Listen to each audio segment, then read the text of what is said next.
Hi there, welcome to today's video. Now this is a request video. Someone has contacted me and said, Mouthy, I'm struggling with giving up alcohol. I've heard that you are now alcohol free and I'm looking for some tips. So here's my video. Now there's a lot of things that sort of sprang to mind when I started thinking about this topic. I actually wrote some of them down, so I might refer to that at some point. Giving up alcohol. I mean, the first thing I think of when I think about alcohol is an emotional crutch. So I think about somebody who is using alcohol to cope with something else in their lives. So that could be, that could be any number of things. That could be dealing with stress, and stress can come from any number of places. So stress, it could be a work stress, it could be a university stress, it could be a relationship stress, it could be a family stress, you know, kids, work, studying, I don't know, money problems. We live in a very stressful society where everyone's stressed all the time. So people can sometimes use alcohol to relax. Okay, so people can use alcohol, you know, after they have a hard day at work and they come home and they have a couple of glasses of wine just to relax. Or people can go out the weekend and get fucked up, get shit-faced, get mangled, get all fucked up and drink loads, you know, binge drinking and go mental. That's what I used to do. Those are the two types of drinkers, and I think people that do this kind of social drinking where it's just a couple of glasses of wine, I think they tend to think that they're a bit better than the binge drinkers, that it's, you know, it's a civilised thing and it's fucking shite, right? It's bad for you. It's a coping mechanism.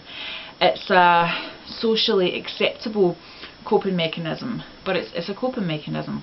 So if someone's drinking and they want to stop, rather than focusing on stopping drinking, I would say try and look at what that emotional crutch might be.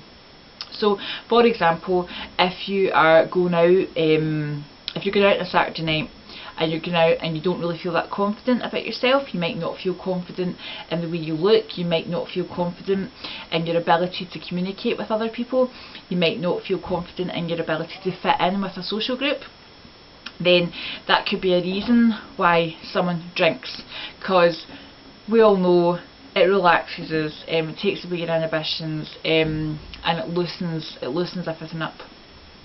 So that's probably the first sort of thing I would look at, is why are you drinking? Why do you feel that you want to drink? What is it that it's helping you with?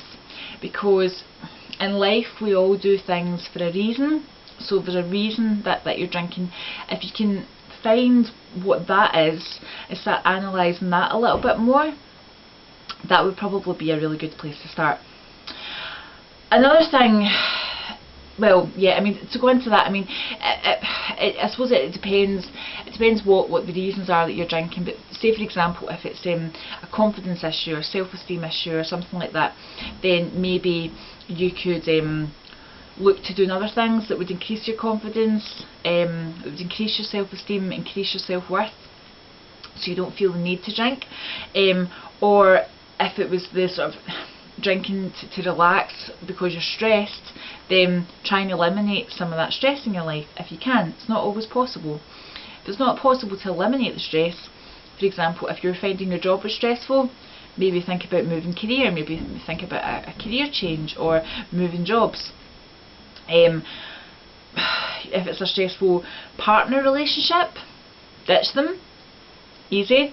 I had to do that one. And the other thing, what was the other thing I was going to say about that? Yes, you can eliminate the stress. If you can't eliminate the stress, find better ways of dealing with the stress. So relaxation techniques, breathing techniques, meditation, stuff like that, right? Now, another thing that I would suggest, if you are looking to stop drinking, is quite often we sort of see socialising and drinking as going hand in hand, don't we? So we see people going out and they have a good time. I'm going out, I'm going to let my hair down and have a good time, and I'm going to drink, and people do that. Try and find other ways of enjoying yourself, other ways of having a good time that don't involve drink. So rather than trying to do the same stuff, so still going out to pubs but having a glass of water, or not going out at all and sitting at home with a glass of water, that's not really a kind of long-term solution, is it? So look at other ways of socialising, other ways of meeting people. If you have a social group whose their sort of main focus is getting pissed all the time, maybe think about making some new friends. Now that's not to say you have to ditch your friends, your circle of friends completely, but you could maybe try and, you know, venture out, try something new. So for example, I went to that hugging meet up where I met up with other people, so that was something totally out of the ordinary. I didn't know anybody, apart from one woman who I'd met a few times. Didn't really know anybody there, and I just went along and tried it. So, you know, if you're a vegan, you could go to vegan meetups. If you're into cycling, maybe join a cycling group. And there's loads of stuff on Facebook, and there's also a website called meetup.com where you can search and you can, you know, you can try and expand your horizons and have an open mind and try and do something like that. So the good thing about doing that is that you are introducing something in your life rather than taking something away. Quite often we will feel a gap or something's missing if you take something out of your life, whereas if you introduce something and bring something in, then that's enhancing your life, that's enriching your life. So that's an option. So yeah, you can still go out with your existing friends and just not drink while they all drink around you. I've done that a lot. Or you can stay in at home, or you can try and go out and do other things and meet other people. Because the people that we spend time around the most are the people that we end up becoming like. We're very social creatures, humans, so we tend to become like the people that we're around. So if you're hanging around with loads of people that are just getting drunk all the time, it's going to be difficult for you not to do that. So have a wee think about that. And I'm not saying you need to eliminate all those people from your life immediately, but maybe have a wee think, maybe propose some sober activities, you know, with some members of the group that might be interested in that. That's another thing to do. What else have we got here? Yeah, I mean, another thing to consider is, are you a kind of all or nothing type of person? I am, for me, throughout my whole life. I mean, I was a heavy drinker for like 17 years. 19 years, whatever. So I was very much an all or nothing type of person. I wasn't really ever the type of person who would just have a couple of drinks and then go home. No, I would wait till I was absolutely steaming drunk and couldn't walk properly. That was my method of drinking. So that's what I did. Another thing you can do is write down the pros and cons. Like I was saying earlier, you are obviously getting something from drinking that otherwise you wouldn't be doing it. Why don't you get 2 bits of paper and write down the pros of drinking, the things that you find enjoyable about it, the things that enhance your life, and then get a list and you can think about the cons. So have a really good think about that, and then compare them. So that can be a good way to sort of motivate yourself. Yeah, so being an all or nothing kind of person, you might be the kind of person who can cut down what you're drinking. I just had to go, right, okay, that's me done. And I was in a position where I was ready to do that. I didn't want to drink anymore. I really didn't want to. My cons list was much longer than my pros list. So I was done. So it was, considering how long I had been drinking before, and considering what a heavy drinker I was, and considering how much I fucking loved drinking, I would say that it was a relatively easy transition for me, relatively speaking. I can talk more about that at another time. What's the other thing?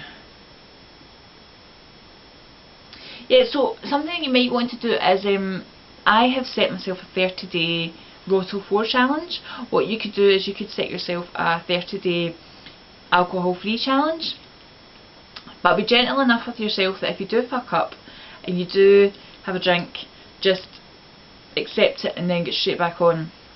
Okay? Accept that at some point you will fail, and at some point you will fuck up, and you know, be prepared for that, so that when it happens, you know that you don't start wallowing in self-pity and going, oh, I'm a failure, I fucked up. You just go, right, okay, I knew I'd mess up, because that's what happens on the road to success, and then just get straight back on. That's really, really, really important. And have a positive mindset, you know. Try and say to yourself, I'm going to do this. I'm going to be successful with this. Try and have a positive mindset. It's really, really important. And surrounding yourself with like-minded people. So maybe you have another friend who is interested in doing the challenge with you, or maybe you could connect with someone online, which is something that I found really useful with my friend Dida over in Australia. I mean, I'm in Scotland, she's in Australia, nowhere near each other. But we did this challenge together and we were able to support each other. So that could definitely be something that you want to think about. And yeah, I mean, that's most of the stuff that's written down there. As for my experience, like I say, I was a heavy drinker for probably about 19 years. Probably started drinking properly when I was 16. Stopped when I was 35. So 19 years. As a fairly heavy drinker. I got to the stage where I just felt like shit all the time. I didn't feel good. I had arthritis. I had fatigue issues. So I would go out and get wasted on Friday, and then I'd be in bed all day Saturday, I would be in bed all day Sunday, and I would just about make it to work on Monday. So I wasn't feeling good. Everything in my body was telling me, no, enough, we have had enough, we don't want to drink anymore, we don't want alcohol in our system, it's poison, we've had enough of it.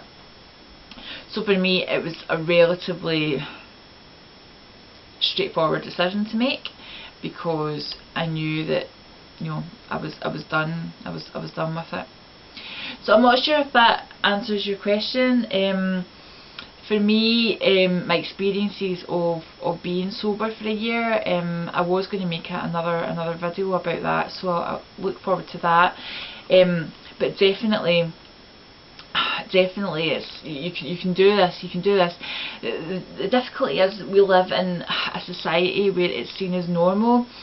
But the person who wrote this to me, this question to me, was vegan, so you already know what it's like to go against the norm. You already know what it's like to be able to see things differently than other people see them. So other people think eating meat is normal and you don't. You believe that's not the right thing to do, so you have followed your heart and you are, you know, going in a different direction. So you're obviously not the type of person who bows to peer pressure so much, or who cares what other people think so much. You obviously have a sort of more strong ethical, a stronger sense of ethics within you, a stronger core to be vegan. So I would say just apply that to the alcohol situation, and I think that's the best advice I can really give you. So I hope that's been of use. Please, if you've got any further questions, if that's not answered what you're looking for specifically, please feel free to pop them in the comments section below, and as you know, I will always get back to you, and I hope that's been useful. Thanks, bye.